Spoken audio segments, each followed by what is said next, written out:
Okay, so, like, imagine this, right? You could actually talk with someone you've lost. Not, like, through a psychic or anything, but, like, through your phone. It's kind of giving Black Mirror, isn't it? Totally. And that's kind of what we're, well, diving into today, these AI grief bots. Basically software that's supposed to, simulate conversations with people who are no longer with us. And the thing is, it's not even sci-fi anymore. Companies are actually building these services using something called large language models. LLMs for short. LLMs. Okay, that sounds a little... Technical. Yeah. So what are those exactly? Okay, so imagine Spotify. Yeah. You listen to a bunch of music, and then it starts giving you recommendations like, hey, you might like this too, because it's like, learn what you're into. Right. LLMs are kind of similar, but instead of music, they're analyzing like tons of text, emails, social media posts, basically a person's whole digital footprint. So it learns how they communicated. Yeah, to kind of capture their style, their like digital voice. So less about like spooky spirits and more about algorithms figuring out how someone would have texted back if you could still text them. Exactly. I read this really interesting story recently about a mother in Korea. She used this VR program to like interact with a simulation of her daughter who had passed away. Wow. And she was saying how it gave her this sense of closure she hadn't really felt before. It just made me wonder, what's making people want to use this kind of technology? Well, there are all sorts of reasons, really. Some people are looking for comfort, a way to feel connected to someone they've lost, like a way to keep the conversation going, in a way. Right. Others see it as, a way to preserve memories, keep those stories and like those little things about someone, keep them alive. And for some, it's closure, like you said. Yeah, to say the things I didn't get to say. Even if it's just to, a digital version of that person. Right. It's wild how technology lets us explore these like really heavy human experiences. So are there any companies like actually doing this? Any specific examples? Oh, tons. Project December is one. They actually started with those GPT models we were talking about, but are working on their own systems now. And then there's Hereafter AI, which is like an app that's designed to like you put in all your stories and memories, and then it creates this digital version of you, but like for after you're gone. Whoa. It's kind of freaky, right? Like we could script our own digital afterlife. It is pretty wild. But this isn't just, a Western thing, is it? This whole like digital afterlife thing. Not at all. It's actually really common in China now. Like during holidays, especially the Qingming festival, it's a tomb sweeping holiday where people honor their ancestors. Okay. And using like these AI avatars to connect with family members who've passed is becoming like more and more normal. It makes you think, Yeah.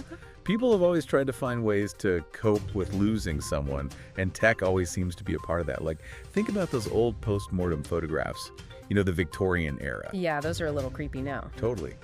But back then, it was a way to hold on to someone. Yeah. Their image. Makes you wonder if these grief bots are just, like, the next evolution of that.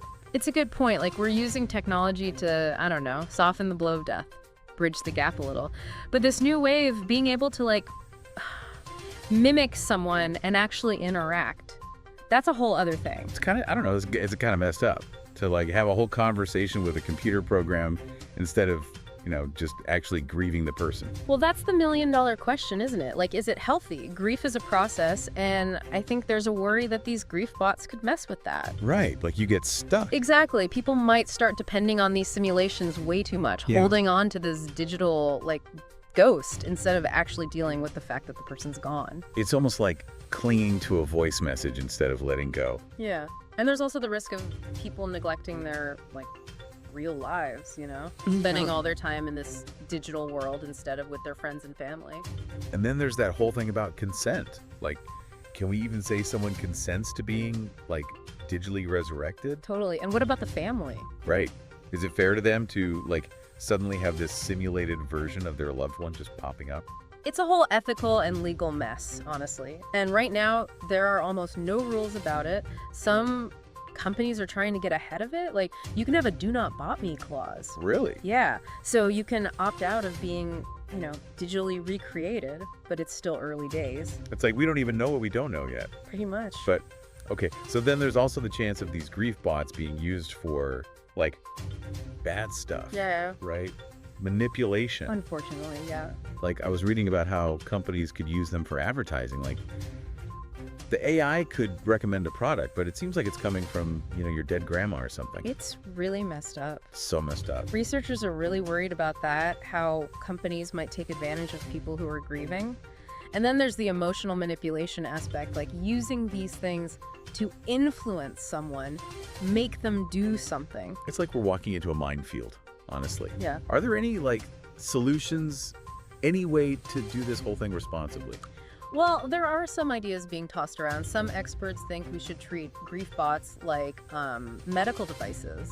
Interesting. Yeah, so they would have to go through all the same testing and regulations. Oh, okay. So, you wouldn't just release a new drug without knowing what it does. Yeah, exactly. It's Yeah. like this could really mess with people's mental health, so we got to be careful. Makes sense. What about all the data? How do we make sure that's not being used for, bad stuff? Right. We need some serious rules about data usage and consent. Some people have suggested doing something like organ donation, where you decide what happens to your... Digital self? Yes. Like in your will. So you could be like, don't turn me into a chatbot. Exactly. Or only use my data to remind my kids to water my plants. I kind of love that. Right. Giving people control over their digital legacy. We also got to figure out what happens to a grief bot. After it's created, it can't just exist forever. Yeah, what happens when you're ready to move on? That's where the idea of retirement protocols comes in. Retirement for a Julie, chatbot. Yeah, so you can kind of, I don't know, find closure with it and prevent people from getting stuck. It's weird, right? It's supposed to be comforting, but it could easily become this thing that's haunting you. For sure. It's a tough one, but I think it's important to remember that some people have actually found a lot of comfort in these digital interactions. That's true. Like that Korean mother we were talking about, she really felt like it helped her process her grief. Yeah. That story about that mother, though, it's really stuck with me.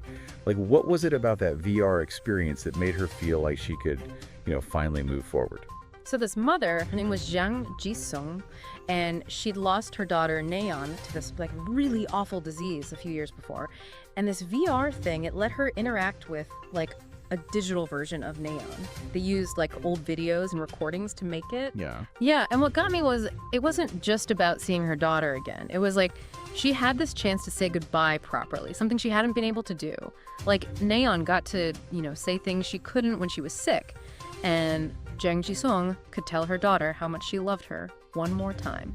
That's heavy. It's this technology could actually help people address those things you always wonder about, Yeah. those what ifs, the things you didn't get to say. For sure. And I think that's a really important thing to keep in mind. This isn't about replacing actual people or pretending death didn't happen. It's more about finding new ways to cope with loss. But we got to do it carefully. So it's not a cure for grief, but maybe another way to deal with it? Exactly. It's a tool. And like any tool, you got to use it right. We need to do a lot more research into how these grief bots affect people long term. Yeah. And if someone's using one, it's super important they still talk to, a therapist or go to support groups. Real people, those connections are so important, especially when you're grieving. We can't forget about real people, that's for sure. And what about different cultures? That's got to play into this whole thing, right? Huge time. Grief and how people mourn, it's different everywhere. What might bring one person comfort could totally freak someone else out. So we have to be really aware of those differences. It's about being sensitive, not just throwing tech at the problem. Okay, so last question, and this is always a big one. Imagine it's 5-10 years down the line, everyone's got a grief bot. What are you hoping for? And what are you kind of scared of? I just hope we can approach this whole thing with open minds and be cautious too. Use this tech thoughtfully, ethically, because at the end of the day, it's just one way to deal with loss. There are others, and we can't forget that. It's about having all the options and, like you said, being smart about it. Well, this has been a lot. In a good way. It's definitely made me think. Me too. And that's what we're here for, right? To get you thinking too. So, until next time. Thanks for listening and keep asking the tough questions.